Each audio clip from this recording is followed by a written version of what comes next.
అందం, అభినయం, అమాయకత్వం కలగలిపిన యాక్ట్రెస్ సమంత. శామ్ నటిగానే కాకుండా ఇప్పుడు నిర్మాతగా కూడా తనదైన మార్క్ సెట్ చేసే పనిలో బిజీగా ఉంది.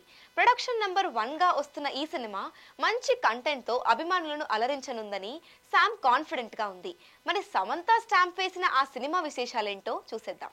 సమంత ప్రస్తుతం సినిమాల్లో నటించడం కంటే నిర్మించడం మీదే ఎక్కువగా దృష్టి పెట్టినట్టుంది. మయోసైటిస్ వచ్చిన తరువాత సమంత కొత్త ప్రాజెక్టులేవీ అంతగా అంగీకరించడం లేదు. అప్పటి వరకు కమిట్ అయిన ప్రాజెక్టులను ఎలాగోలా ఫినిష్ చేసింది. ఇప్పుడు సమంత చేతిలో నటిగా ఒక్క మూవీ మాత్రమే ఉంది. అయితే సమంత మాత్రం నిర్మాతగా అవతారం ఎత్తేసింది. ట్రాలాలా మూవింగ్ పిక్చర్స్ అంటూ కొత్త బ్యానర్ను ప్రకటించింది ఆ మధ్య.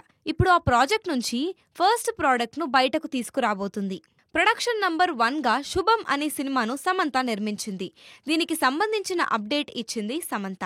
ఈ మూవీ షూటింగ్ ఫినిష్ అయిందని, త్వరలోనే రిలీజ్కు సిద్ధమవుతుందని ప్రకటించింది. ఇక ఈ మూవీకి వసంత్ మరిగంటి కథను అందించాడు. సినిమా బండి ఫేమ్ ప్రవీణ్ కండ్రేగుల దర్శకత్వం వహించాడు. ఇక ఈ శుభం మూవీకి వెరైటీ క్యాప్షన్ను పెట్టారు.